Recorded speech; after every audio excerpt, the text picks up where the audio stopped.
नमस्कार प्यारे बच्चों, मैं स्वीट पीके में आप सभी का स्वागत है। प्यारे बच्चों, Rajasthan board RBC board class 12 maths हमारी चल रही थी। चैप्टर 1 से लेकर 4 तक हमने कंप्लीट सॉल्यूशन देख लिया था। इस वीडियो में हम स्टार्ट करें chapter 5 inverse of matrix and linear equations, व्युत्क्रम आव्यूह है रैखिक समीकरण। चैप्टर 5 जो है वो यहाँ पर दो पार्ट्स में बटा हुआ है, व्युत्क्रम आव्यूह है और रैखिक समीकरण के रूप में, और इन दोनों पार्ट से ही क्वेश्चन आते हैं। एक क्वेश्चन पूछा जाता है व्युत्क्रम आव्यूह ज्ञात कीजिए, दूसरा पूछा जाता है रैखिक समीकरण का हल ज्ञात कीजिए। ठीक है ना। ये क्वेश्चन जो आता है व्युत्क्रम आव्यूह वाला वो 1 नंबर का, और रैखिक समीकरण का हल जो ज्ञात करना होता है वो आता है 3 नंबर का।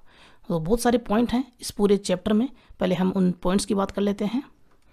देखिए यहाँ पर पॉइंट नंबर फर्स्ट की बात करें तो यहाँ पर दिया हुआ बुक में प्रस्तावना। नंबर सेकंड, व्युत्क्रमणीय अव्युत्क्रमणीय आव्यूह, non singular matrix and singular matrix. उसके बाद में वर्ग आव्यूह का सेकंड आव्यूह दिया हुआ है, adjoint of A square matrix. उसके बाद में आव्यूह का व्युत्क्रम, इनवर्स ऑफ ए मैट्रिक्स, महत्वपूर्ण प्रमेय दी। उसके बाद में ये व्युत्क्रम की है, और मैंने बताया कि व्युत्क्रम जो आव्यूह का व्युत्क्रम, यहाँ से एक क्वेश्चन आता है 1 नंबर का। उसके बाद में सारणिकों के अनुप्रयोग हैं, एप्लीकेशन ऑफ डिटर्मिनेंट्स। इसमें यहाँ पर देखिए त्रिभुज का क्षेत्रफल हम ज्ञात करेंगे, जो मैंने बताया था ना चैप्टर 4 में कि त्रिभुज का क्षेत्रफल भी निकलता है सारणिक से, तो वो हम ज्ञात करेंगे। और संरेखीय होने की शर्त जो है 3 बिंदुओं की वो हम देखेंगे, और साथ में 2 बिंदुओं से होकर गुजरने वाली रेखा का समीकरण भी हम यहाँ पर ज्ञात करेंगे। तो यहाँ से भी जो पॉइंट नंबर 6 है, इससे भी क्वेश्चन पूछा जा सकता है, छोटा भी पूछा जा सकता है और बड़ा भी पूछा जा सकता है। लेकिन फिलहाल जो आ रहे हैं वो आ रहे हैं, देखिए एक क्वेश्चन तो आ रहा है आव्यूह का व्युत्क्रम से, दूसरा जो आ रहा है वो आ रहा है रैखिक समीकरण निकाय का हल यहाँ से। तो यहाँ पर देखिए 2 मेथड हैं, एक तो क्रेमर नियम है और दूसरा आव्यूह सिद्धांत। तो कई बार क्रेमर नियम से आता है और कई बार आता है आव्यूह सिद्धांत से, है ना। तो क्रेमर रूल और दूसरा यहाँ पर पॉइंट है मैट्रिक्स प्रिंसिपल। तो इन दोनों को हम अच्छे तरीके से समझेंगे पार्ट 2 में, थ्योरी का पार्ट 2 जो होगा उसमें, क्योंकि यहाँ से 3 नंबर का क्वेश्चन आ रहा है। तो देखिए पार्ट 1 में हम यहाँ क्या क्या देखने वाले हैं वो बता देता हूँ मैं। यहाँ पर 1 से लेकर 5 तक के जो पॉइंट हैं थ्योरी का, ये पार्ट 1 है ना, तो इसमें 1 से लेकर 5 तक पॉइंट ये हम देखने वाले हैं, सारे कवरअप कर लेंगे। तो 1 नंबर यहाँ पर हमारा कवरअप हो जाएगा, और ये हम समझेंगे। उसी के बाद में हमें ये सारी चीज़ें पॉइंट नंबर 6 और पॉइंट नंबर 7 समझ में आएंगे। तो अभी तक आप लोगों ने चैनल को सब्सक्राइब नहीं किया तो सब्सक्राइब करें, लाइक करें, शेयर करें, और साथ में आप लोगों को क्या करना है, टेलीग्राम में आप लोगों को जाना है और मैथ्स विद पीके सर्च करके ज्वाइन कर लेना है चैनल और ग्रुप। ये आप लोगों के फ़ायदे की बात मैं बता रहा हूँ, मेरा इसमें कोई फ़ायदा नहीं है।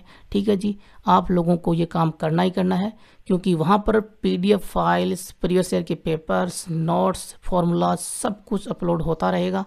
ठीक है जी, आप लोगों की कृपा रही तो बहुत कुछ अपलोड होगा, और वो सब कुछ फ्री होगा, ऐसी मेरी कोशिश होगी। तो आप लोग वहाँ पर जाइए, टेलीग्राम इंस्टॉल नहीं किया तो इंस्टॉल कीजिए, प्ले स्टोर में जाइए, टेलीग्राम सर्च कीजिए, इंस्टॉल कीजिए। उसके बाद में इंस्टॉल करने के बाद में मैथ्स विद पीके सर्च करके उसमें चैनल और ग्रुप दोनों बने हुए हैं। आप लोगों को बता दूँ जिनको पता नहीं है कि टेलीग्राम क्या है, टेलीग्राम एक क्लाउड बेस्ड व्हाट्सएप की तरह एप्लीकेशन है, लेकिन वो क्लाउड के ऊपर बेस्ड है। कोई भी चीज़ वहाँ पर अपलोड करोगे तो हमेशा रहती है, जब तक आप लोग डिलीट नहीं करते हो तब तक। ठीक है ना, और सभी को वो दिखाई भी दे सकती है। उसमें बहुत सारी सेटिंग्स हैं। अपना फ़ोन नंबर जो वहाँ पर आप लोग नहीं दिखाना चाहते किसी को, तो सेटिंग कर सकते हो। करना क्या होगा, टेलीग्राम की सेटिंग में आप लोगों को जाना होगा, और सेटिंग में जाने के बाद में आप लोगों को प्राइवेसी सेटिंग में जाना होगा, और वहाँ पर फ़ोन नंबर को कर दीजिए नोबडी पे। ठीक है जी, नोबडी पे क्लिक करते ही आप लोगों का जो फ़ोन नंबर वो किसी को भी दिखाई नहीं देगा। किसी भी चैनल, किसी भी ग्रुप को उसके बाद में आप लोग ज्वाइन कर सकते हो, सिक्योरिटी की कोई भी प्रॉब्लम नहीं होगी। तो करते हैं स्टार्ट थ्योरी पार्ट 1 और देखते हैं इसका बेसिक। Let's start. तो देखिए चैप्टर 5 का बेसिक स्टार्ट करते हैं। बेसिक में पहले व्युत्क्रम आव्यूह की बात होगी, रैखिक समीकरण तो पार्ट 2 में आएगा। तो देखिए हमने चैप्टर 3 मैट्रिक्स और चैप्टर 4 डिटर्मिनेंट, इन दोनों में हमने देखा था क्या, एक्सरसाइज वगैरह देखी थी, एग्जाम्पल वगैरह देखे थे, थ्योरी देखी थी। तो ये सारे क्या थे, ये कंसेप्ट थे। चैप्टर 3 में हमने मैट्रिक्स का कंसेप्ट देखा था, चैप्टर 4 में हमने डिटर्मिनेंट का कंसेप्ट देखा था। तो फिर चैप्टर 5 की क्या आवश्यकता है ना। तो चैप्टर 5 में हम क्या देखने वाले हैं, इन दोनों का कंबाइन कंसेप्ट देखने वाले हैं, मैट्रिक्स और डिटर्मिनेंट का। और ये कंबाइन कंसेप्ट को हम आगे बढ़ाते हैं तो इन दोनों का यूज़ निकल के आता है, और मैट्रिक्स और डिटर्मिनेंट का बहुत ज़्यादा यूज़ होता है और बहुत ही यूज़फुल हैं ये दोनों ही। तो इन दोनों का कंसेप्ट आप लोगों को अगर अच्छे से समझ में आ गया था तो यूज़ भी अच्छे से समझ में आ जाएगा। यूज़ का मतलब है, जैसे आप लोग कोई मशीन लेके आते हो, मान लीजिए आप लोग कूलर लेके आए हो, अब कूलर का क्या यूज़ होगा, हवा देने के लिए। बिल्कुल उसी तरह से मैथमेटिक्स में भी कोई भी पॉइंट होता है, कोई भी टॉपिक होता है, कोई भी चैप्टर होता है, उसका कोई ना कोई यूज़ होता है। अगर यूज़ ही नहीं होगा तो फिर वो टॉपिक किस काम का। तो यहाँ पर हम कंबाइंड कंसेप्ट देखेंगे और यूज़ देखेंगे। जैसे यहाँ पर मैं यूज़ के लिए बता दूँ, मैंने अभी आप लोगों को बताया था कि त्रिभुज का क्षेत्रफल वगैरह हो गया, है ना, और 3 बिंदुओं के संरेख के होने की शर्त हो गई। तो ये तो छोटी छोटी बातें हैं, यूज़ तो बहुत ज़्यादा होता है, ठीक है ना। रैखिक समीकरण निकाय का हल हो गया, और 2 बिंदुओं से गुजरने वाली समीकरण का रेखा का समीकरण हो गया, है ना। ये सारे ये यूज ही तो हैं। तो देखिए यहाँ पर डिटर्मिनेंट की भी बात हो रही है, और आपको पता है कि स्क्वायर मैट्रिक्स जो है उसी का हम डिटर्मिनेंट लिख सकते हैं, पढ़ा ना आप लोगों ने। तो यहाँ पर जो बात होगी वो किसकी होगी, स्क्वायर मैट्रिक्स की। और मैंने बताया भी था आप लोगों को चैप्टर 4 में कि स्क्वायर मैट्रिक्स का बहुत ज़्यादा यूज़ होता है, और वो आप लोगों को चैप्टर 5 में समझ में आएगा, ये बात मैंने वहाँ पे बोली भी थी। तो देखिए स्क्वायर मैट्रिक्स जो होती है, जिसको आप लोग हिंदी में बोलते हो, वो वर्ग आव्यूह है ना। तो वर्ग आव्यूह जो वो यहाँ पर 2 प्रकार की होगी, यहाँ पर 2 प्रकार की होगी। किसके बेस के ऊपर, डिटर्मिनेंट की वैल्यू के बेस के ऊपर, है ना। स्क्वायर मैट्रिक्स की हम डिटर्मिनेंट लिखेंगे, और उसकी वैल्यू अगर जैसे 0 होगी या 0 नहीं होगी, 2 यहाँ पर कंडीशन होंगी। तो देखिए उसके लिए 2 यहाँ पर प्रकार निकल के आते हैं वर्ग आव्यूह के। एक तो होता है अव्युत्क्रमणीय आव्यूह है, अव्युत्क्रमणीय आव्यूह है, जिसको आप लोग अंग्रेजी में क्या बोलते हो, सिंगुलर मैट्रिक्स, ठीक है ना, सिंगुलर मैट्रिक्स। दूसरी होती है, ए को हटाएंगे तो व्युत्क्रमणीय आव्यूह है। व्युत्क्रमणीय आव्यूह का ध्यान रखें, ये आगे सारणिक लिखता हूँ कि आव्यूह लिखता हूँ, इन दोनों शब्दों का ध्यान जरूर रखें। तो यहाँ पर मैं आव्यूह लिख रहा हूँ ना, तो आव्यूह की डेफिनेशन आप लोगों को पता होनी चाहिए ना, आव्यूह क्या होता है, सारणिक क्या होता है। आव्यूह एक अरेंजमेंट है, सारणिक में हम वैल्यू फाइंड आउट करते हैं। तो देखिए व्युत्क्रमणीय आव्यूह, इसको हम अंग्रेजी में बोलेंगे नॉन सिंगुलर मैट्रिक्स, ठीक है जी। अब देखिए क्या होती हैं, इनको समझ लेते हैं। मैंने आप लोगों को बोला कि डिटर्मिनेंट जो होगी उसकी वैल्यू के बेस पे ही वैल्यूज़ आती हैं। जैसे हमारे पास में कोई मैट्रिक्स है, अब स्क्वायर मैट्रिक्स होनी चाहिए, क्योंकि यहाँ पर ये दोनों प्रकार जो वो स्क्वायर मैट्रिक्स के हैं, ठीक है ना। तो कोई स्क्वायर मैट्रिक्स है Aij और m गुणा m, इसकी कोटि है, ऑर्डर है इसका। इसकी हम सारणिक लिख सकते हैं, हमें पता है कि स्क्वायर मैट्रिक्स की हम सारणिक लिख सकते हैं, तो हमने ये सारणिक लिख दी। अगर स्क्वायर मैट्रिक्स की जो सारणिक है A सारणिक, इसका मान अगर 0 के इक्वल है तो A जो है वो क्या कहलाएगी, अव्युत्क्रमणीय आव्यूह है, सिंगुलर मैट्रिक्स। अगर A की सारणिक का मान 0 के बराबर नहीं है तो उस कंडीशन में A जो है आपके पास में Aij m गुणा m, ये आव्यूह जो है ये कहलाएगा व्युत्क्रमणीय आव्यूह है। कोई दिक्कत नहीं, यहाँ पर एग्जाम्पल ले लेते हैं।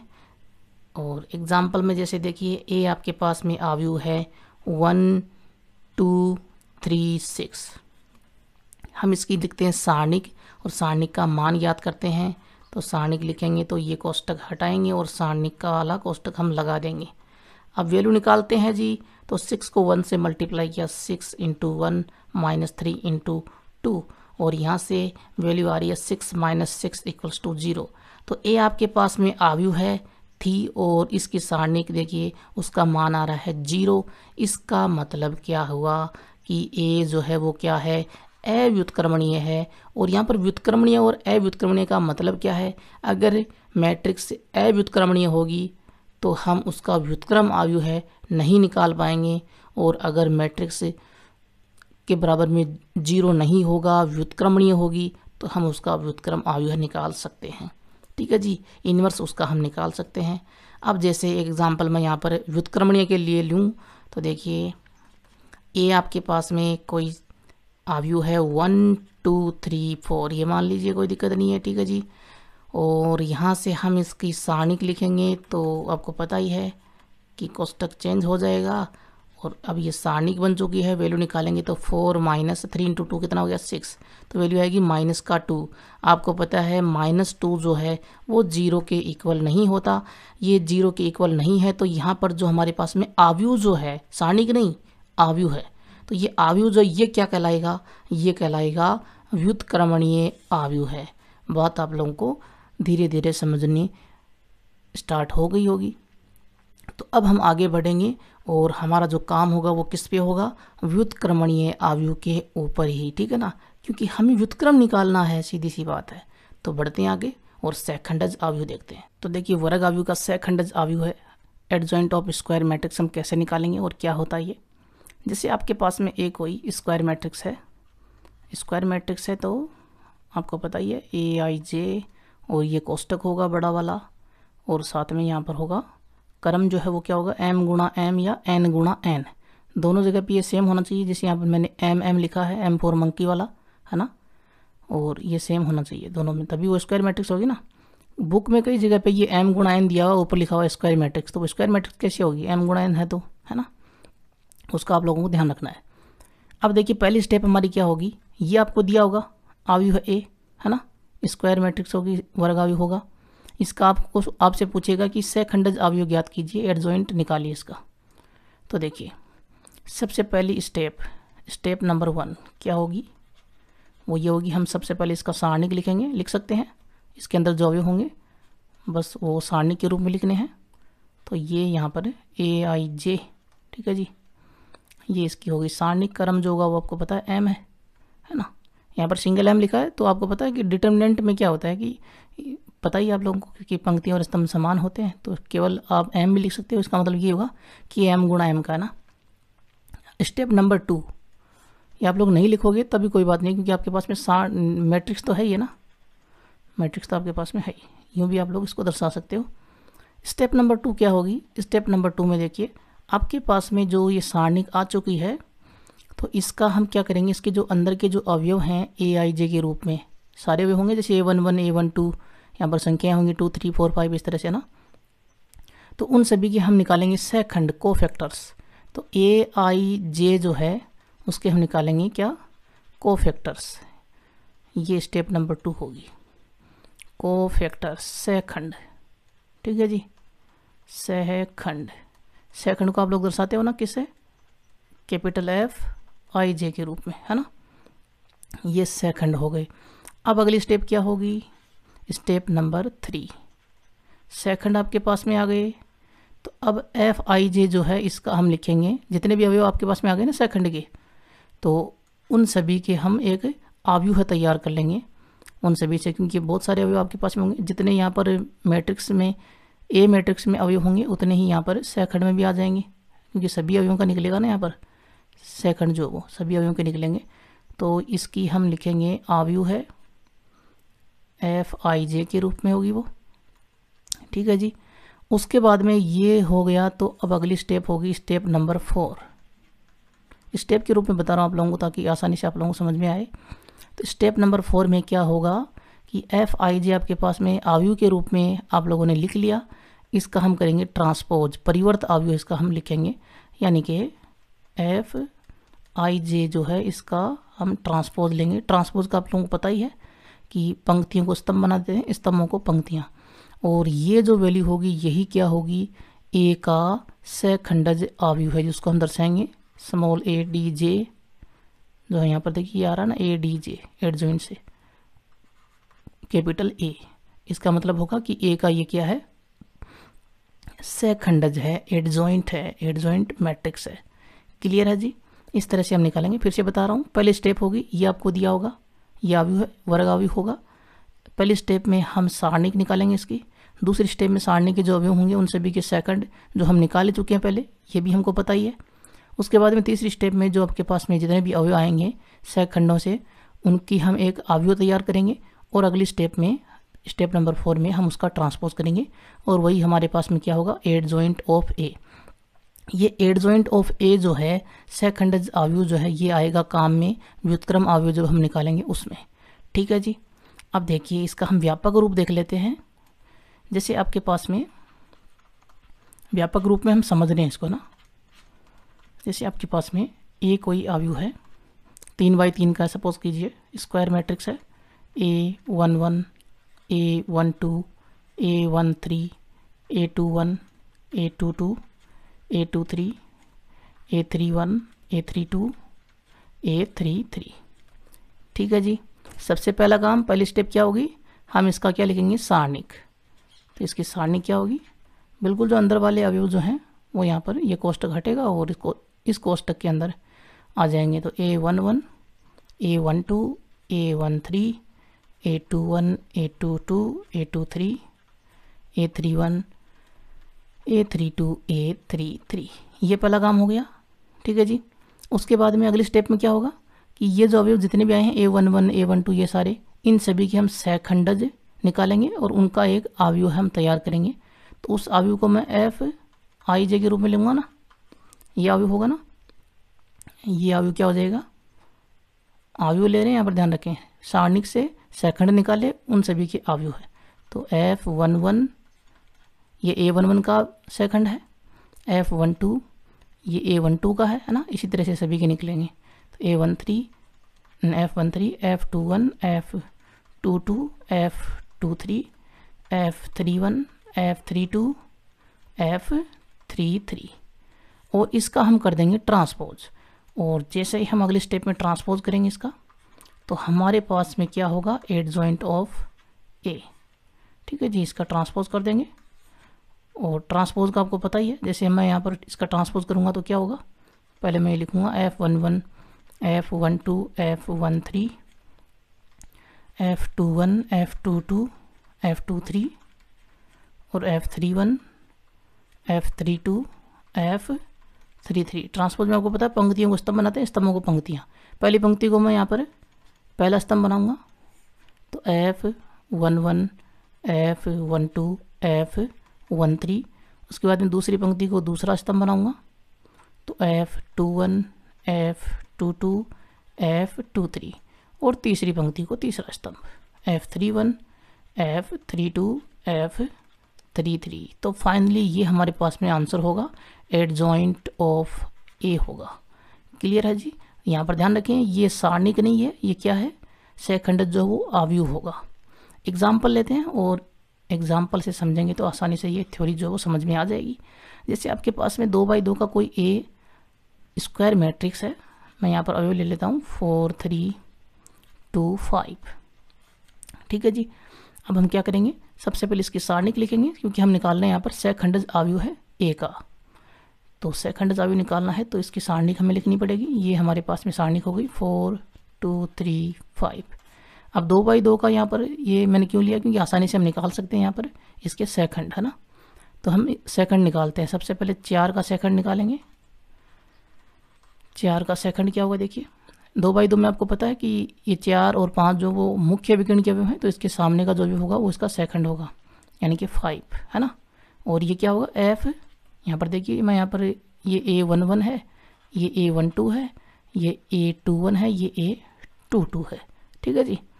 तो यहाँ पर F11 हो गई।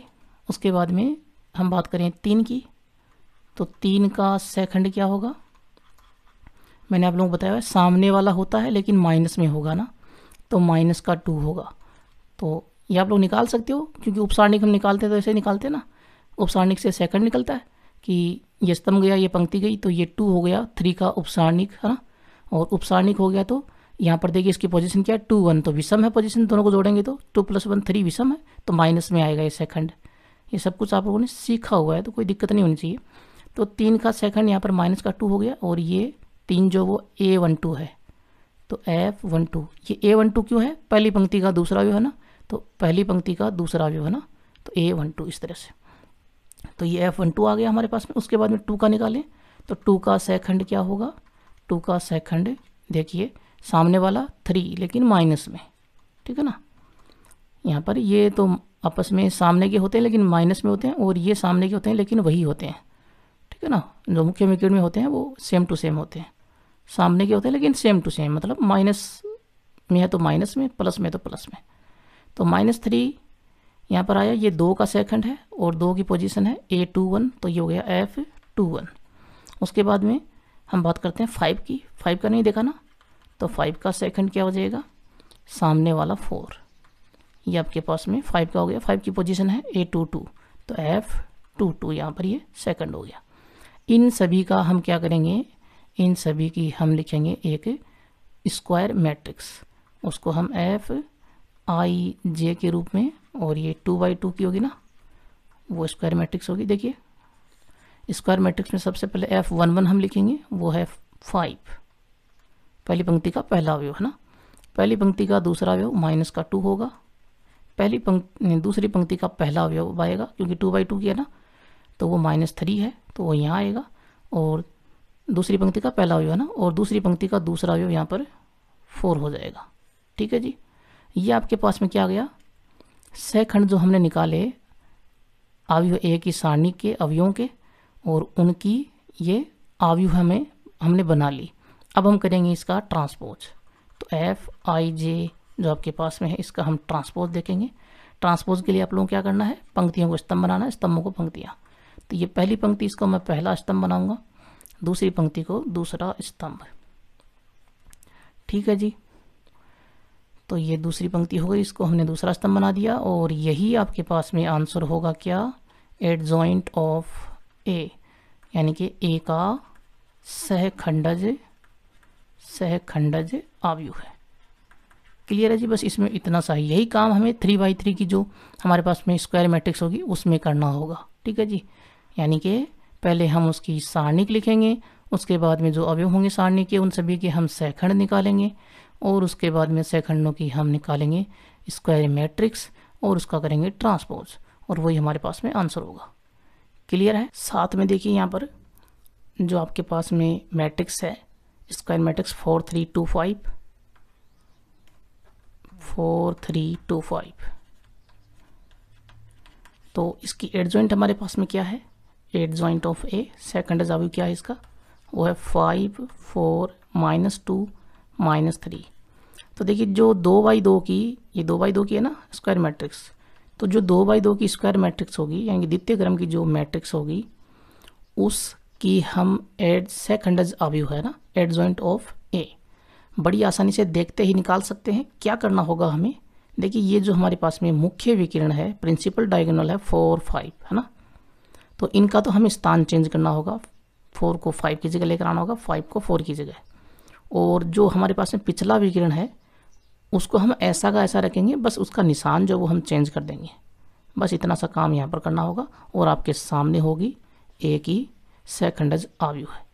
क्लियर है। अब देखिए अवयव का व्युत्क्रम इनवर्स ऑफ ए मैट्रिक्स क्या होता है, ये सब हम चैप्टर 3 में पढ़ चुके हैं। हमने वहाँ पर देखा था मैट्रिक्स की जो प्रॉपर्टीज़ थी, उनमें गुणन प्रतिलोम, मल्टीप्लिकेटिव इनवर्स, दो अवयव आपके पास में थे, वर्ग अवयव थे ए और बी, ए बी बराबर बी ए बराबर आई आपके पास में था। तब बी को ए का गुणन प्रतिलोमी कहते हैं और ए को बी का गुणन प्रतिलोमी कहते हैं ना, ये हमने वहाँ पर देखा हुआ। तो ये जो गुणन प्रतिलोमी अवयव है, यही यहाँ पर क्या हो जाएगा, व्युत्क्रम हो जाएगा। तो ए अगर आपके पास में वर्ग अवयव है, ठीक है जी, और बी आपके पास में उसी क्रम का दूसरा वर्ग अवयव है, उसी क्रम का वर्ग अवयव दूसरा है, और आई आपके पास में इकाई अवयव है ना, इकाई अवयव है, इसका क्रम भी वही होगा जो इन दोनों का है। तो ए बी बराबर अगर आई है और बराबर बी ए है, तो यहाँ पर देखिए ए का व्युत्क्रम बी होगा, बी का व्युत्क्रम ए होगा, ये तीनों कंडीशन अगर इक्वल हैं तो, है ना। तो ए का जो व्युत्क्रम अवयव होगा वो क्या होगा, व्युत्क्रम अवयव है बराबर बी, और बी का व्युत्क्रम अवयव है बराबर ए, क्योंकि दोनों के लिए ये बात लागू हो रही है ना, और दोनों का क्रम भी इक्वल है, सब कुछ इक्वल है, तो ये व्युत्क्रम हो जाएंगे एक दूसरे के। ए को लेंगे तो ए के संदर्भ में बी जो है वो व्युत्क्रम हो जाएगा, बी को लेंगे तो बी के संदर्भ में ए व्युत्क्रम हो जाएगा। और इसको हम यूँ भी ले सकते हैं, जैसे ए के संदर्भ में हम लें तो ए इनवर्स व्युत्क्रम जो होगा उसको हम ए इनवर्स से दर्शाएंगे, तो ए इनवर्स बराबर आई बराबर बी की जगह मैं ए इनवर्स ले रहा हूँ, तो ए इनवर्स ए। अब ये ए के संदर्भ में वैल्यू हो गई, ठीक है जी। लेकिन यहाँ पर क्या होगा, देखिए वहाँ पर हमने गुणन प्रतिलोमी अवयव की बात की थी ना, यहाँ पर हम व्युत्क्रम की बात कर रहे हैं, और हमें पता है कि व्युत्क्रमणीय अवयव कब होगा, ए, इसका व्युत्क्रम हम कब निकाल सकते हैं, मैंने बताया था ना, व्युत्क्रमणीय अवयव की जो परिभाषा हमने देखी थी कि व्युत्क्रमणीय अवयव में क्या होता है, ए सारणिक का मान कभी भी 0 के बराबर नहीं होता है। तो यहाँ पर अगर ए के संदर्भ में देखें तो ए सारणिक जो है उसका मान 0 नहीं होगा, बी के संदर्भ में लेंगे तो बी सारणिक का मान कभी भी 0 नहीं होगा। क्लियर है जी। तो यहाँ पर ए के संदर्भ में हम ले रहे हैं तो ए सारणिक का मान 0 नहीं होगा। अब ये वैल्यूज़ हम कैसे निकालेंगे, ए इनवर्स की वो हम थ्योरम से समझेंगे। उसके बाद में जो एक क्वेश्चन आता है 1 नंबर का वो हमारा क्लियर हो जाएगा। तो थ्योरम स्टार्ट करते हैं। थ्योरम नंबर फर्स्ट की बात करते हैं। तो देखिए थ्योरम नंबर फर्स्ट, प्रमेय नंबर 1 क्या करिए, यदि ए तृतीय क्रम का वर्ग आव्यूह हो तो a into adjoint a is equal to A सारणिक into I3 is equal to adjoint a into A. I3 जो वो तृतीय क्रम का इकाई आव्यूह है। If a is a square matrix of order 3 then we have to prove this is. ठीक है जी। देखिए प्रमाण देखते हैं इसका क्या कह रहा है। ये बुक में थ्योरम नंबर सेकंड दी हुई है, लेकिन मैं यहाँ पर इसको फर्स्ट नंबर पे ले रहा हूँ क्योंकि पहले ये प्रूफ करना ज़रूरी है, उसके बाद में हम थ्योरम नंबर फर्स्ट जो बुक में दी हुई है वो प्रूफ करेंगे। ठीक है जी। देखिए ए आपके पास में तृतीय क्रम का वर्ग आव्यूह है, तो मैं मान लेता हूँ ए का व्यापक रूप इस तरह से है कि A11 A12 A13 A21 A22 A23 A31 A32 A33। ठीक है जी। अब ए का एडजॉइंट तो आप लोगों को निकालना आता ही है। एडजॉइंट क्या होगा इसका, हम लिखते हैं सबसे पहले इन सभी के जितने भी अवयव हैं उन सभी के सेकंड निकालते हैं ना। तो F11 F12 F13 F21 F22 F23 और F31 F32 F33 है ना। और इसका हम क्या करते हैं, ट्रांसपोज करते हैं, तभी तो हमारे पास में एडजॉइंट ए आता है। तो ट्रांसपोज करते हैं तो यहाँ पर वैल्यू क्या आएगी, पहली पंक्ति को पहला स्तंभ तो F11 F12 F13, उसके बाद में दूसरी पंक्ति हमारे पास में F21 तो F22 F23, ये दूसरा स्तंभ हो गया। तीसरी पंक्ति को तीसरा स्तंभ बनाएंगे F31 F32 F33। यहाँ तक क्लियर है जी। ये हमारे पास में एडजॉइंट ए आ गया, ए का सहखंडज आव्यूह आ गया। ठीक है जी। ए हमारे पास में स्क्वायर मैट्रिक्स है 3×3 ऑर्डर की। उसके बाद में देखिए यहाँ पर और हमें कुछ भी नहीं चाहिए। आयु का आपको पता है इकाई आयु होता है तृतीय क्रम का, तो बीच में मुख्य विकर्ण जो होता है उसमें 1 1 1 होना चाहिए। तो सबसे पहले हम मल्टीप्लाई करते हैं ए इंटू एडजॉइंट ए, जो हमें प्रूफ करना है ना। तो यहाँ पर मैं लेफ्ट हैंड साइड ले रहा हूँ, ये लेफ्ट हैंड साइड है ना, क्योंकि जो हमें प्रूफ करना है वो लिख लेता हूँ यहाँ पर नीचे, आसान रहेगा ना समझने में कि ये हमें प्रूफ करना है। क्या करना है प्रूफ, कि ए इंटू एडजॉइंट ए है ना, और ये वैल्यू इक्वल होनी चाहिए ए सारणिक इंटू I3, और ये वैल्यू इक्वल होनी चाहिए एडजॉइंट ए इंटू ए, इस वैल्यू के इक्वल होनी चाहिए। ये कंडीशन है जी। ठीक है ना। सबसे पहले left hand side A into adjoint A देखते हैं क्या आता है। ए इंटू एडजॉइंट ए, ए आपके पास में आपको पता ही है व्यापक रूप हमने क्या लिया है, A11 A12 A13 A21 A22 A23 A31 A32 A33।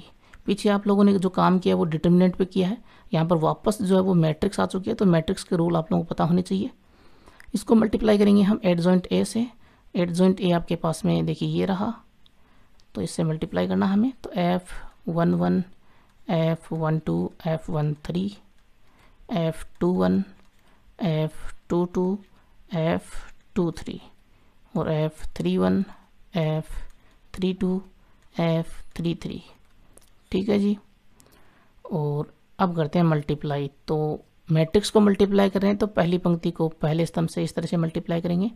इसका क्रम भी 3×3 है, इसका क्रम भी 3×3 है, तो जो हमारे पास में ए इंटू एडजॉइंट ए आएगा उसका क्रम भी 3×3 होगा। ठीक है ना। तो देखिए यहाँ पर थोड़ा सा हमें इसको बड़ा लेना पड़ेगा। तो देखिए पहली पंक्ति को पहले स्तंभ से मल्टीप्लाई करेंगे। यहाँ पर पहली पंक्ति को पहली पंक्ति से मल्टीप्लाई नहीं कर सकते हैं क्योंकि ये आव्यूह है, ध्यान रखना ये बात को ना। तो पहली पंक्ति को पहले स्तंभ से मल्टीप्लाई करेंगे तो A11 F11, फिर प्लस संगत अवयव मल्टीप्लाई होंगे ना, A12 F12 से मल्टीप्लाई होगा तो A12 इंटू F12, फिर प्लस और A13 F13 A13 F13 है ना, F13। ये हमारे पास में पहली पंक्ति का पहला अवयव आएगा। अब पहली पंक्ति को हम दूसरे स्तंभ से मल्टीप्लाई करेंगे तो दूसरा अवयव आएगा। तो A11 F12 A11 F21 है ना, F21। उसके बाद में प्लस में A12 F22 A13 प्लस में A13 और F23। उसके बाद में तीसरे स्तंभ से इसी पंक्ति को मल्टीप्लाई करेंगे तो A11 F31 plus A12 F32 plus में A13 F33। ठीक है जी, और इसको हम इस तरह से बंद कर देंगे। अब बात करते हैं हम दूसरी पंक्ति की। दूसरी पंक्ति को पहले स्तंभ से इसी तरह से ये काम हम करते जाएंगे। तो देखिए A21 F11 प्लस A22, दूसरी पंक्ति को पहले स्तंभ से करने ध्यान रखें, ठीक है ना। तो A22 F12 से मल्टीप्लाई हो रहा है F12 से, फिर प्लस A23 और ये वैल्यूज यहाँ पर आती जाएंगी सेम F की, तो है ना। तो A23 F13 इसी तरह से ये पंक्ति चलती जाएगी और ये अवयव आते जाएंगे। तो A21 F21 A प्लस में A22 F22 और प्लस में A23 F23। उसके बाद में पंक्ति यही है A21 और यहाँ पर ये वैल्यूज़ F की हो जाएंगी F31 प्लस में A22 F32 प्लस में A23 F33। ठीक है जी। अब हम बात करेंगे तृतीय पंक्ति की। तो A31 इसको पहले स्तंभ से, तो ये यही है पहला स्तंभ F11 F12 F13। तो A31 F11 plus A32 F12 plus में A33 F13। ठीक है जी, पहले स्तंभ से मल्टीप्लाई कर लिया, दूसरे स्तंभ से करेंगे तो ये दूसरे स्तंभ के F यही तो है। तो A31 F21 plus A32 F22 plus में A33 F23 और यहाँ पर A31 F31 प्लस में A32 F32 और प्लस में A33 F33। अब देखिए हमने जो डिटर्मिनेंट थी हमारे पास में A, उसकी हमने वैल्यूज़ निकाली थी और सेकंड के रूप में निकाली थी। तो देखिए यहाँ पर जो वैल्यूज सेम थी कि A11 का यहाँ पर F11 है, A12 का सेकंड F12 है मल्टीप्लाई में और A13 का F13 है। ये पहली पंक्ति है ना। अगर हम A की सारणी की बात करें तो उसकी ये पहली पंक्ति होगी A11 A12 A13, उसके सेकंड जो वो मल्टीप्लाई में है, तो ये तो सारणी का मान होगा ना, A की सारणी का मान यही तो होगा ना। तो यहाँ पर हम क्या लिखेंगे, A into adjoint A is equal to, यहाँ पर वैल्यू हो जाएगी, ये तो A की सारणी की वैल्यू है। उसके बाद में अगर मैं पहली पंक्ति को, पहली जो पंक्ति है उसके अवयवों को दूसरी पंक्ति के अवयवों से, दूसरी पंक्ति के सह खंडों से ना, दूसरी पंक्ति के अवयवों के सह खंडों से, जैसे यहाँ पर देखिए मल्टीप्लाई हो रहे ना, उस तरह से मैं मल्टीप्लाई कर दूँ तो उसकी वैल्यू क्या होती है, 0 होती है। ये गुणधर्म भी हमने वहाँ पर देखा था, ठीक है ना। तो यहाँ पर ये वैल्यू 0 हो जाएगी कि A11 F21 plus A12 F22 और ये वैल्यू पूरी क्या हो जाएगी, 0। इसी तरह से यहाँ पर भी मैच नहीं खा रहा है कि A11 के साथ में F11 आना चाहिए था और A12 के साथ में F12 आना चाहिए था, A13 के साथ में F13 आना चाहिए था, लेकिन ये आ रहा है तीसरी पंक्ति के अवयव आ रहे हैं ना, उनके सेकंड आ रहे हैं। तो अगर दूसरी अलग पंक्ति के आपके पास में सेकंड मल्टीप्लाई में है तब वैल्यू क्या होती है यहाँ पर 0, है ना। जैसे यहाँ पर सेकंड नंबर में हुआ वही काम यहाँ पर थर्ड नंबर में हो गया। इसी तरह से यहाँ पर देखिए ये भी मैच नहीं खा रहे हैं, है ना, तो ये वैल्यू भी 0। यहाँ पर भी मैच नहीं खा रहा है, ये A31 है, यहाँ पर F11 आ रहा है, तो ये भी 0। इसी तरह से देखिए यहाँ पर देखिए A21 F21 A22 F22 A23 F23, ये तो मैच खा रहा है। तो ये मैच खा रहा है तो ये दूसरी पंक्ति से प्रसार है ना, और दूसरी पंक्ति से प्रसार है तो ये भी A सारणी का ही मान होगा। ठीक है जी, क्योंकि A21 A22 A23 ये किसके अवयव हैं, A अवयव के अवयव है ना दूसरी पंक्ति के, तो उसकी सारणी की ये वैल्यू होगी। उसके बाद में यहाँ पर देखिए ये भी मेल नहीं खा रहे हैं, ये 21 है ये 31 है, तो यहाँ पर भी 0। यहाँ पर देखिए ये भी मेल नहीं खा रहे हैं, ये 31 है ये 21 है ये 32 है ये 22 है, तो यहाँ पर भी 0, लेकिन यहाँ पर मेल खा रहे हैं तो ये A सारणी हो जाएगी। क्लियर है जी। अब यहाँ पर ये अवयव आपके पास में है, तो अवयव में आपको पता है कि जैसे हम K से मल्टीप्लाई करते हैं किसी अवयव में, तो प्रत्येक अवयव मल्टीप्लाई होता है ना K से, यहाँ पर भी क्या आता है, यहाँ पर भी आता है, यहाँ पर भी आता है, यहाँ पर भी आता है। सारणिक में ऐसा नहीं होता है, सारणिक में हम मल्टीप्लाई करते हैं तो एक स्तंभ या एक पंक्ति से ये मल्टीप्लाई होता है, यही रूल होता है ना। यहाँ पर ये आव्यूह है तो देखिए अंदर देखिए ए सारणिक है तो ए सारणिक बाहर आएगी, तो ए इंटू एडजॉइंट ए, और ए सारणिक बाहर आई तो ध्यान रखें यहाँ पर ऐसा नहीं है कि पहली पंक्ति से ए सारणिक एक आ गई, फिर दूसरी पंक्ति से दूसरी आ गई, तीसरी पंक्ति से तीसरी आ गई। क्यों ऐसा नहीं होगा? क्योंकि ये आव्यूह है न कि सारणिक। देखिए बाहर आव्यूह का निशान लगा हुआ है तो अंदर क्या बचेगा, यहाँ पर बचा 1, यहाँ पर तो 0 0 है ही, यहाँ पर 0, यहाँ पर 1, यहाँ पर 0, यहाँ पर 0 0 1, ठीक है जी। और ये आपके पास में हो गया इकाई आव्यूह है। तो a into adjoint a is equal to A सारणिक इंटू, और कौन से क्रम का, ये 3 इंटू 3 क्रम का, तो I3। और इसी प्रकार से हम ये भी सिद्ध कर सकते हैं कि एडजॉइंट, इसी प्रकार हम सिद्ध कर सकते हैं जी कि एडजॉइंट a इंटू a जो है उसकी वैल्यू भी यही होगी, यानी ए सारणिक इंटू I3। ये लेफ्ट हैंड साइड हो गई, ये राइट हैंड, ये मीडियम वैल्यू हो गई या मीडियम साइड हो गई, और ये हम आपके पास में हो गई राइट हैंड साइड, है ना। तो यहाँ पर आपको पता होना चाहिए जो हमने प्रूफ किया है कि a into adjoint a is equal to A सारणिक into I is equal to adjoint a into a, ठीक है ना। ये आप लोगों को पता होना चाहिए। अब a का जो क्रम होगा वही यहाँ पर I का क्रम होगा, n क्रम की a है तो यहाँ पर I भी n क्रम की होगी, ठीक है ना। तो ये थ्योरम जो सेकंड हम यहाँ पर भी पढ़ने वाले हैं, जिससे हम व्युत्क्रम निकालने वाले हैं, 1 नंबर का क्वेश्चन आएगा उसमें ये वैल्यू काम में आएगी, तो ये अच्छी तरह से देख लीजिए इसको।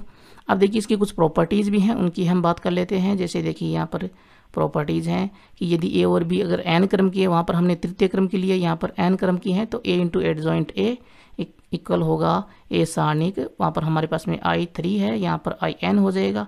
साथ में ये देखिए दूसरी, तीसरी और चौथी प्रॉपर्टीज़ भी होती हैं कि एडजॉइंट जो है, हम एडजॉइंट a का एडजॉइंट निकालें, है ना। एडजॉइंट a जो हमने निकाला उसी का हम एडजॉइंट निकालें तो वो वैल्यू क्या आएगी कि a का जो सारणिक होगा उसकी पावर n-2, अगर a का क्रम जो है वो क्या है, n क्रम है ना, उस कंडीशन में तो a के सारणिक होगा उसकी पावर हम करेंगे n-2 इंटू में a होगा, ठीक है जी। इसके बाद में जो तीसरी प्रॉपर्टी यहाँ पर वो ये है कि एडजॉइंट a, और इसका हम a का ट्रांसपोज कर रहे हैं यहाँ पर, ठीक है ना। एडजॉइंट a का ट्रांसपोज नहीं कर रहे हैं, पहले हम a का ट्रांसपोज कर दें, उसके बाद में हम निकालें उसका एडजॉइंट, तो वो वैल्यू इक्वल होगी एडजॉइंट a के होल ट्रांसपोज के, ठीक है ना।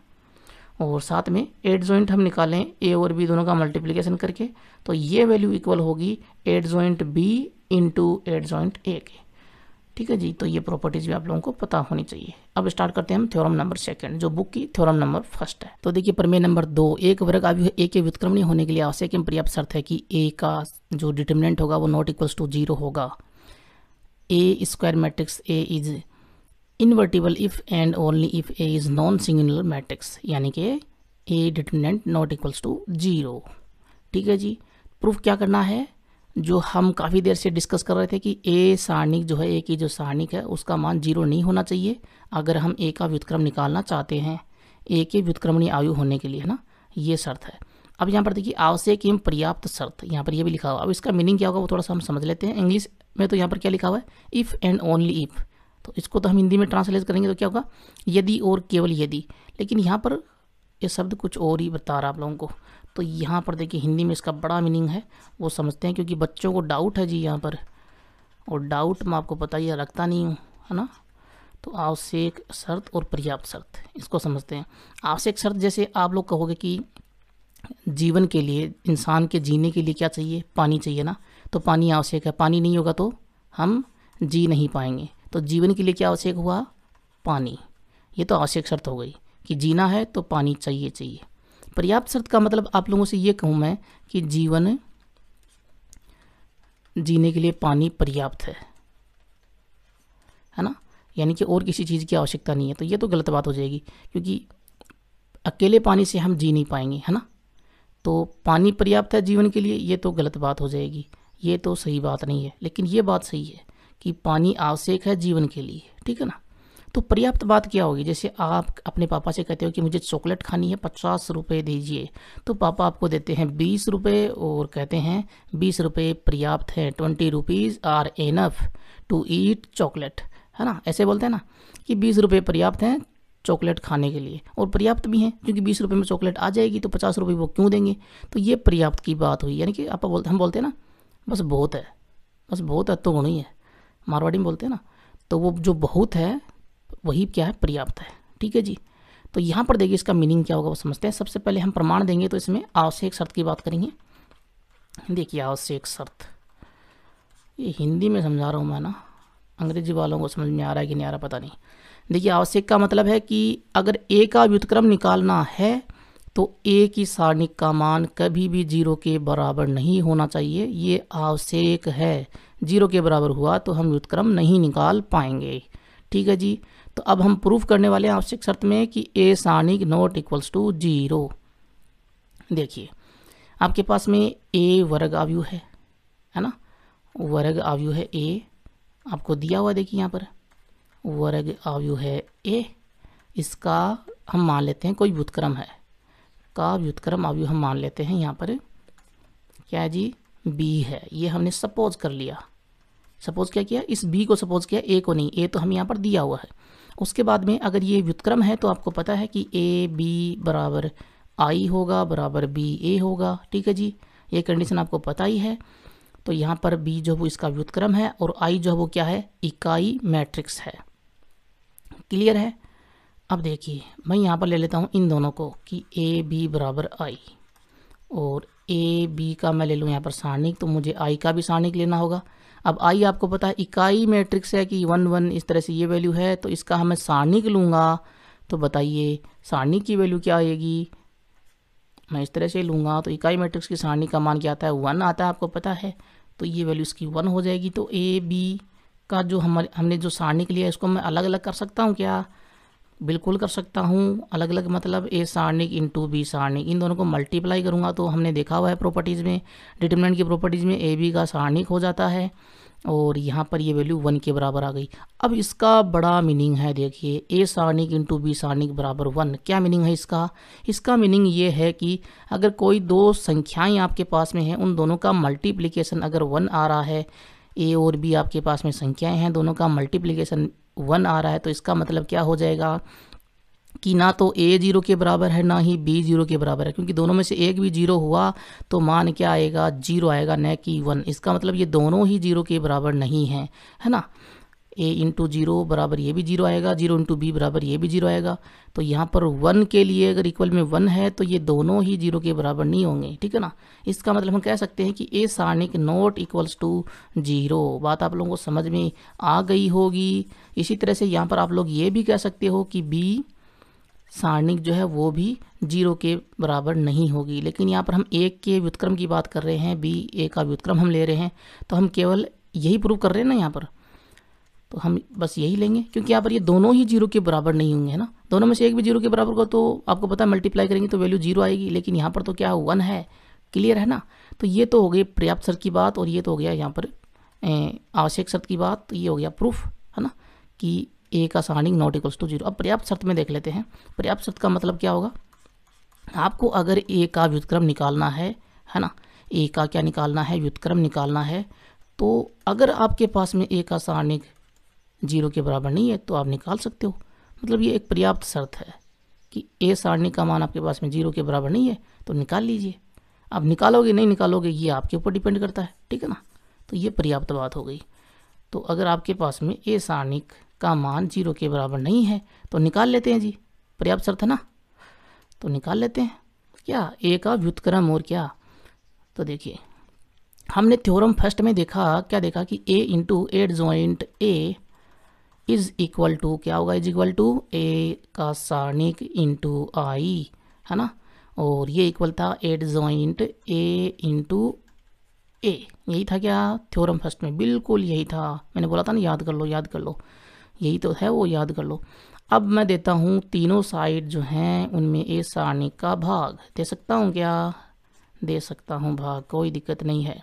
ए को मैंने अलग रखा है और मैंने यहाँ पर ए सारणिक का भाग दे दिया है।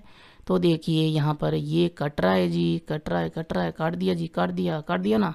बचा क्या, बचा क्या, ए इंटू 8 जॉइंट ए अपॉन 8 जॉइंट ए अपॉन ए सारणिक, और इक्वल में क्या बचा, आई बचा, और यहाँ पर इक्वल में आगे यहाँ पर 8 जॉइंट ए अपॉन ए सारणिक और इंटू में ए, ये वैल्यू बच रही है। गेस कीजिए ये किसकी वैल्यू होगी, ध्यान से देखिए इसको।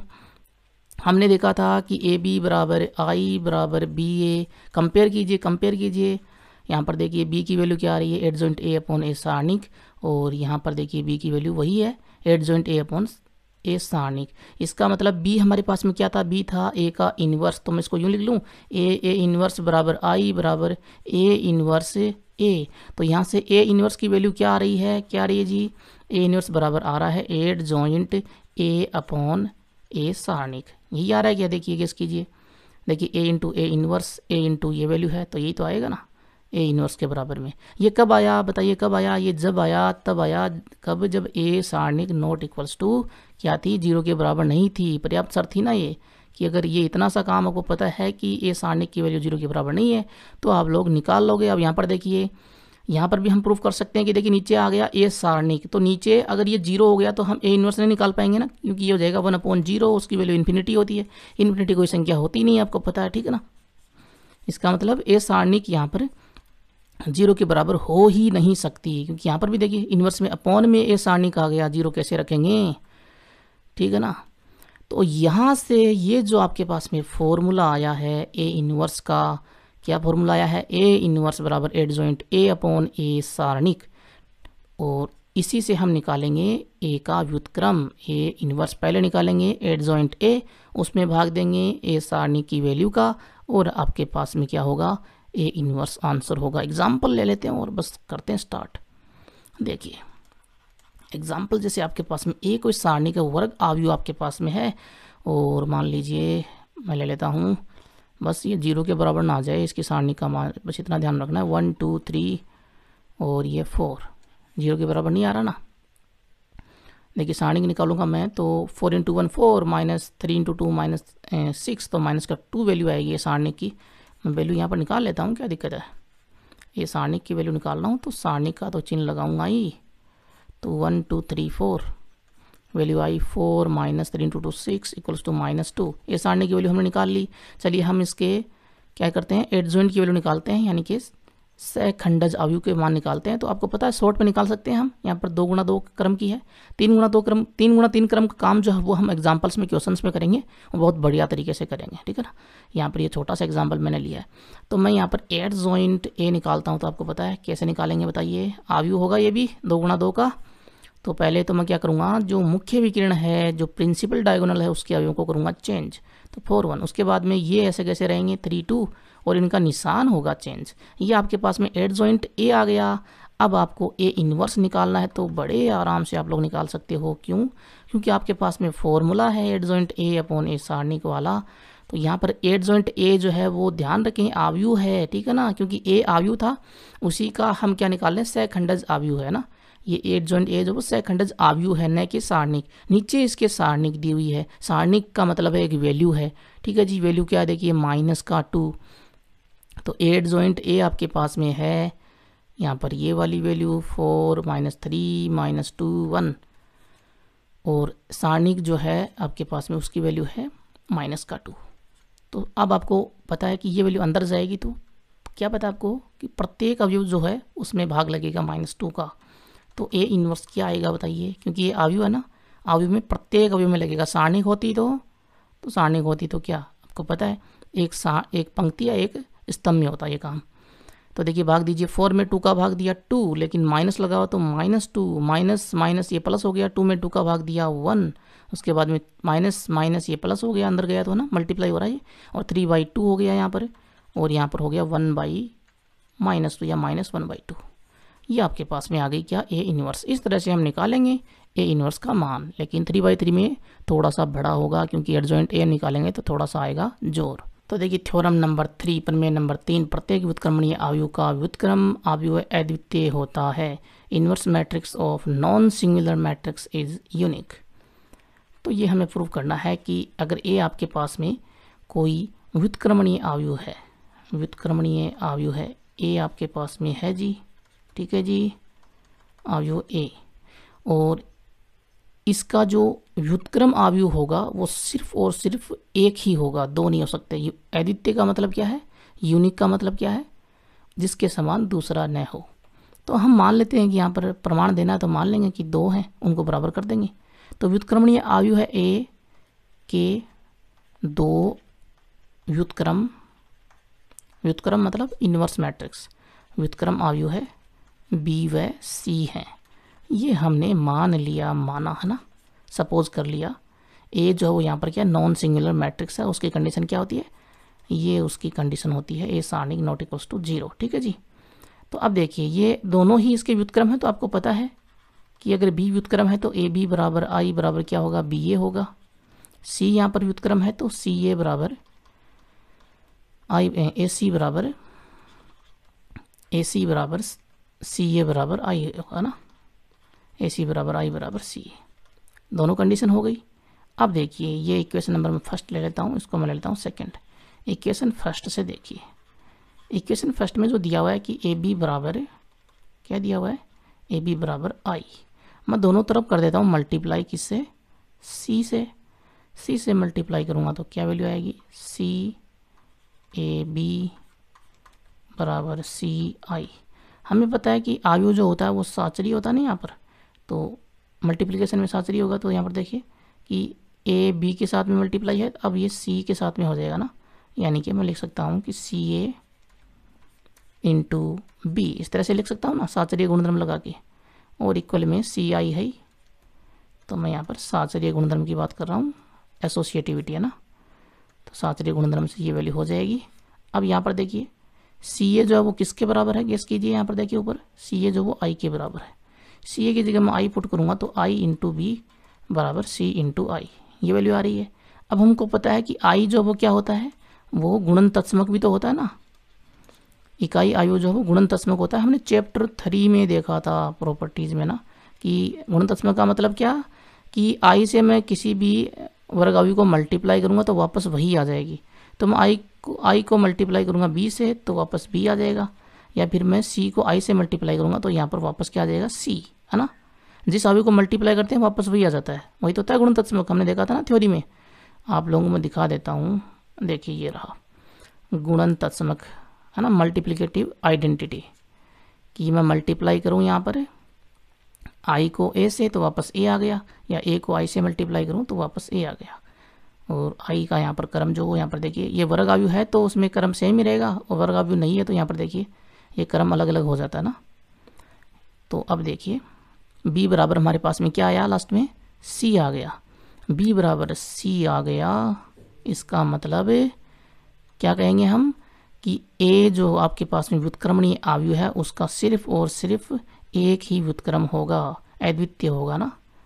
तो ये प्रूव हो गया जी, क्लियर है। अब देखिए प्रमेय नंबर 4, थ्योरम नंबर 4, यदि a तथा b एक ही क्रम के व्युत्क्रमणीय वर्ग आव्यूह हैं तो हमें सिद्ध करना है A B inverse is equal to B inverse into A inverse. If a and b are non-singular matrices of the same order then we have to prove a b inverse equals to b inverse into a inverse।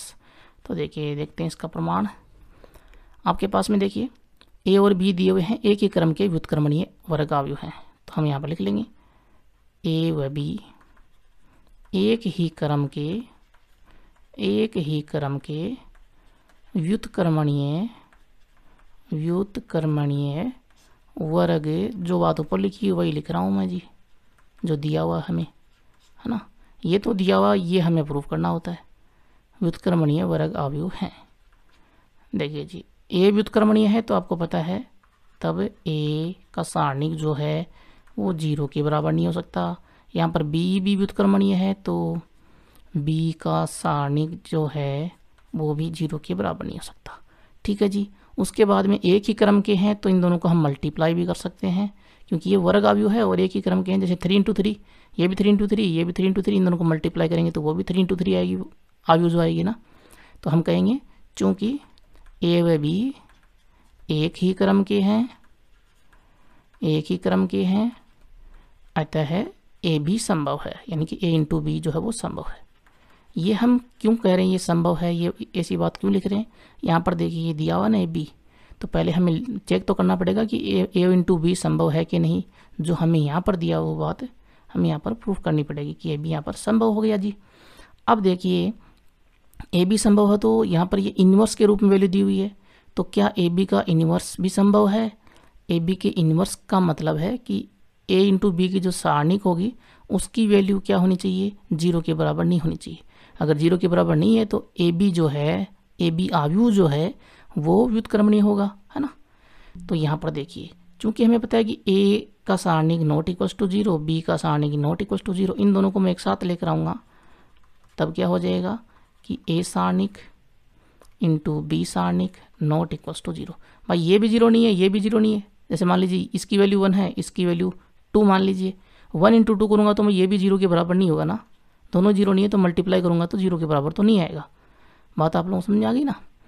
और हमें पता है कि सारणिक में इन दोनों का multiplication क्या होगा, वो होगा ए बी का सारणिक। लास्ट में यही तो वैल्यू आती है सारणिक में।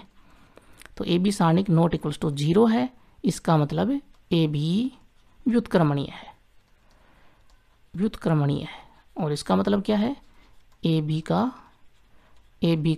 व्युत्क्रम, ए बी इनवर्स संभव है ना। और तब क्या होगा, मान क्या होगा कि A B into A B inverse is equal to I होता है ना। इनवर्स से हम मल्टीप्लाई करते हैं, व्युत्क्रम से मल्टीप्लाई करते हैं, तो लास्ट में क्या आएगा, आई। या फिर इनवर्स को हम उस आव्यूह से मल्टीप्लाई करेंगे तब भी आई ही आएगा। ठीक है जी, ये इक्वेशन नंबर हो गई फर्स्ट। अब हम मान लेते हैं कि माना कोई आव्यूह, अलग ही आव्यूह मान लेते हैं कि माना कोई आव्यूह है आपके पास में है सी। ठीक है जी, सी है तथा कैसा है, इस प्रकार है कि सी है और इस प्रकार है कि, किस प्रकार है कि सी बराबर, देखिए हमें जो राइट हैंड साइड में वैल्यू दी हुई है वो हम मान लेते हैं। ठीक है जी, B inverse into A inverse, B inverse into A inverse, क्योंकि हमें ए बी के इनवर्स के बराबर में ये वैल्यू प्रूफ करनी है। ठीक है ना। आप देखिएगा कैसे प्रूफ करेंगे। मैं क्या करता हूँ, यहाँ पर दोनों तरफ मल्टीप्लाई करता हूँ ए बी से, तो मैं मल्टीप्लाई करूँगा ए बी से, तो ए बी सी बराबर A B into B inverse A inverse हो गया मल्टीप्लाई। और आपको पता है कि देखिए बी इनवर्स जो है वो भी एक आव्यूह है, ए इनवर्स जो है वो भी एक आव्यूह है, क्योंकि ये बी इनवर्स जो है वो बी का क्या है, व्युत्क्रम है, ए इनवर्स जो है वो ए का व्युत्क्रम है, तो आव्यूह तो है ही। और साथ में ए बी जो है वो भी एक आव्यूह है, ए भी एक आव्यूह है, बी भी एक आव्यूह है। सारी बात यहाँ पर किसकी हो रही है, आव्यूह की हो रही है ना। तो हमको पता है कि आव्यूह जो होता है वो क्या होता है, साहचर्य। साहचर्य तो होता ही है ना, कर्म विनिमय तो नहीं होता, कर्म विनिमय कभी कभी होता है ना। साहचर्य है तो हम इसको यूं लिख सकते हैं क्या कि ये तो यहाँ पर पड़ा हुआ है ए बी सी बराबर है, मैं बी और बी इनवर्स को एक साथ ले सकता हूँ क्या, बिल्कुल ले सकता हूँ। साहचर्य है तो मैं यूँ ले सकता हूँ जी, कोई प्रॉब्लम नहीं है ना। और बाहर ए इनवर्स है ही, और ये वैल्यू किसके बराबर होगी, बी को बी इनवर्स से मल्टीप्लाई करेंगे तो आपको पता है आई के बराबर होगी, इकाई आव्यूह के बराबर होगी। तो ए बी इंटू सी जो है वो वैल्यू यहाँ पर हो जाएगी ए आई ए इनवर्स। ठीक है जी। और आपको पता है ए आई को मैं साथ में लूँगा तो किसी आव्यूह को इकाई आव्यूह से मल्टीप्लाई करते हैं तो वापस वही आता है ना, क्योंकि इकाई आव्यूह जो क्या होता है, गुणन तत्समक होता है ना। तो आई यहाँ पर क्या है, आई गुणन तत्समक है, गुणन तत्समक है, तो वापस ए ही आ जाएगा। तो ए बी इंटू सी बराबर वापस यहाँ पर क्या आ गया, ए, और आगे क्या है, ए इनवर्स, और ए इंटू ए इनवर्स की वैल्यू क्या होगी, ये वापस आई हो गई, है ना। ए को उसके व्युत्क्रम से मल्टीप्लाई करेंगे तो वापस क्या होगा, वापस आई आएगा। तो ए बी सी बराबर वापस क्या आ गया, आई आ गया। तो देखिए ए बी की जो हमारे पास में मैट्रिक्स थी उसका हमने मल्टीप्लिकेशन किया सी के साथ में, तो क्या आ रहा है, आई आ रहा है। और यहाँ पर ऊपर ध्यान से देखिए इक्वेशन फर्स्ट में कि ए बी से हम मल्टीप्लाई कर रहे हैं किसी दूसरी मैट्रिक्स जो इसकी व्युत्क्रम है, तो हमें क्या मिलता है, आई मिलता है। इसका मतलब क्या हुआ कि सी जो है वो यहाँ पर क्या है, सी बराबर है ए बी इन्वर्स के, बराबर है क्या, कंपेयर कर लीजिए, ये इक्वेशन नंबर सेकंड बना लीजिए, ये इक्वेशन नंबर ऊपर वाली फर्स्ट हो जाएगी, है ना।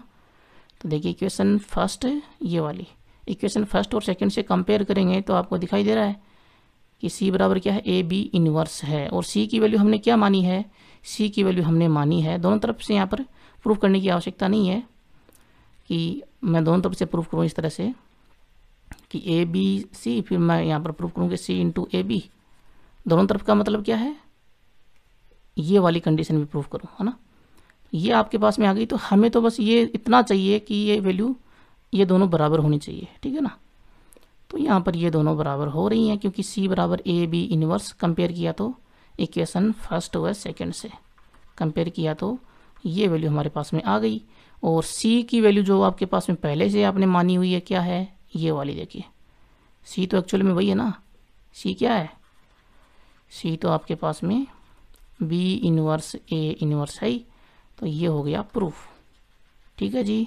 अब देखिए हमारी लास्ट थ्योरम नंबर 5, यदि ए एक व्युत्क्रमणीय आव्यूह है तो आव्यूह है ए ट्रांसपोज, ए की पावर टी का मतलब क्या है, ए ट्रांसपोज भी व्युत्क्रमणीय होगा तथा ए ट्रांसपोज का इन्वर्स जो होगा वो इस वैल्यू के इक्वल होगा। ये वैल्यू क्या है, ए का इन्वर्स फिर उसका ट्रांसपोज, ठीक है जी। तो ए यहाँ पर नॉन सिंगुलर मैट्रिक्स है, तो देखिए सबसे पहले लिखेंगे कि ए एक व्युत्क्रमणीय नॉन सिंगुलर मैट्रिक्स है, ठीक है जी, व्युत्क्रमणीय आव्यूह है।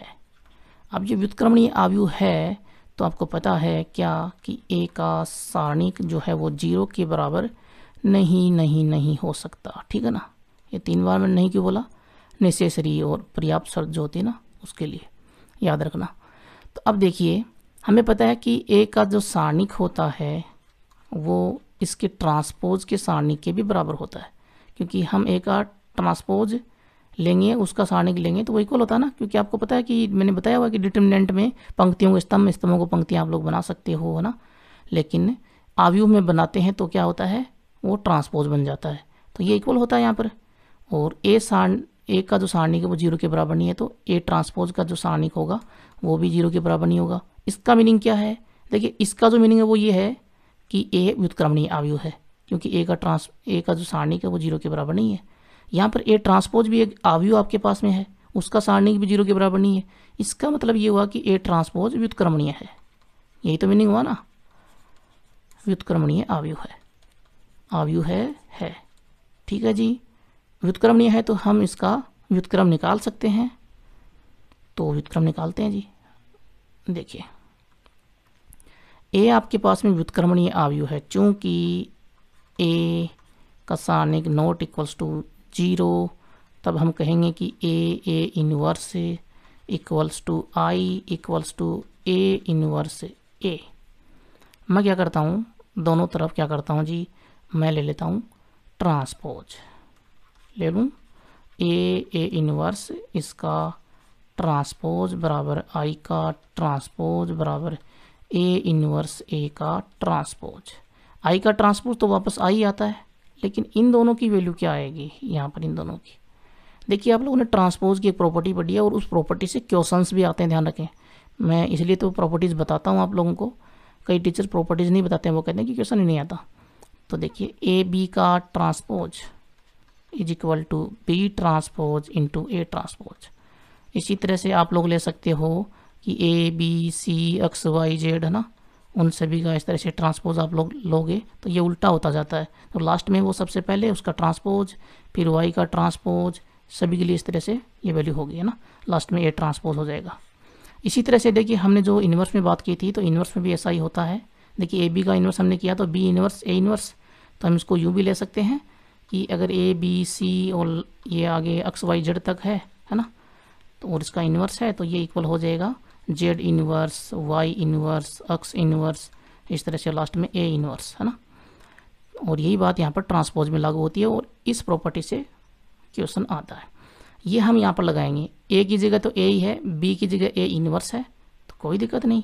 तो यहाँ पर देखिए बी का ट्रांसपोज पहले आया तो ए इनवर्स का ट्रांसपोज पहले आ जाएगा, आ गया जी, और उसके बाद में ए का ट्रांसपोज मल्टीप्लाई में आ गया, जैसे यहाँ पर है। आई का ट्रांसपोज, आई तो इकाई मैट्रिक्स है तो इसका ट्रांसपोज तो वापस क्या होगा, आई ही होगा। करके देख लीजिए आप लोग। जैसे मैं 2 बाई 2 की लेता हूँ, मैं इसका ट्रांसपोज लूँगा तो देखिए पहली पंक्ति को पहला स्तंभ बनाऊंगा तो ये पहली पंक्ति पहला स्तंभ दोनों सेम ही तो है, बनाऊंगा तो क्या बनाऊंगा ना। इसी तरह से यहाँ पर देखिए ए लास्ट में है तो ए का ट्रांसपोज पहले आएगा, और ए इनवर्स पहले है तो ये बाद में आ जाएगा इसका ट्रांसपोज। क्लियर है जी। और इक्वल में जब आई आ गया तो इसका मीनिंग क्या होगा, देखिए इसका मीनिंग देखिए यहाँ पर क्या निकल रहा है कि ये ए ट्रांसपोज यहाँ पर है, ये ए ट्रांसपोज रही, और इससे मैं कुछ भी मल्टीप्लाई करूँगा, चूंकि ए ट्रांसपोज जो मैंने आप लोगों को पहले बताया कि ये व्युत्क्रमणीय है। देखिए यहाँ पर ये मैंने पहले बता दिया ना, ए ट्रांसपोज व्युत्क्रमणीय आव्यूह है, क्योंकि ए ट्रांसपोज का सारणी जो वो 0 के बराबर नहीं है। तो ए ट्रांसपोज व्युत्क्रमणीय है, और इससे मैं किसी भी संख्या को मल्टीप्लाई करूँ, कोई भी संख्या हो, अगर इक्वल में कोई भी माफ कीजिए आव्यूह हो, और मैं इक्वल में अगर मेरे पास में आई आ जाता है तो वो जो मैं मल्टीप्लाई करवा रहा हूँ उस आव्यूह से वो क्या होगा, इसका क्या होगा, व्युत्क्रम होगा। ठीक है ना। इसका मतलब ए ट्रांसपोज का व्युत्क्रम क्या होगा, ए ट्रांसपोज का व्युत्क्रम यहाँ हो गया, क्या हो गया, क्या हो गया, देखिए ए ट्रांसपोज से कौन मल्टीप्लाई में है, यहाँ पर देखिए ए इनवर्स का ट्रांसपोज, और इसका मतलब ए ट्रांसपोज का ये व्युत्क्रम है तो inverse A transpose inverse is equal to, ये ट्रांसपोज हमारे पास में आव्यूह है, इसका इनवर्स व्युत्क्रम इज इक्वल टू ये आ गया ना। और यही हमें प्रूफ करना था, यही प्रूफ करना था कि ए ट्रांसपोज का जो व्युत्क्रम है वो ये वैल्यू है, ए का इनवर्स उसका ट्रांसपोज। तो ये हो गया प्रूफ। क्लियर है जी। तो यहाँ पर थ्योरी का पार्ट 1 हमारा कंप्लीट हो जाता है, और कुछ बची कुची कसर जो है ना वो हम थ्योरी के पार्ट 2 में देख लेंगे और एक्सरसाइज के सॉल्यूशन में देख लेंगे। अब आप लोगों को एक कमेंट ज़रूर करना है कि मैं पहले थ्योरी का पार्ट 2 लेके आऊँ या एक्सरसाइज 5.1। तो ये आप लोगों को कमेंट में बताना है, ठीक है ना, कि मैं थ्योरी का पार्ट 2 लेके आऊँ या एक्सरसाइज 5.1 का सॉल्यूशन लेके आऊँ। कमेंट ज़रूर करना, और सब्सक्राइब नहीं किया तो सब्सक्राइब कर लेना, लाइक शेयर सब ठोक देना। ऊपर आए के निशान पर क्लिक करके आप लोग पीछे के चैप्टर्स का सॉल्यूशन भी देख लीजिए। आनंद उठाइए, बिजी रहिए, मस्त रहिए। Thank you.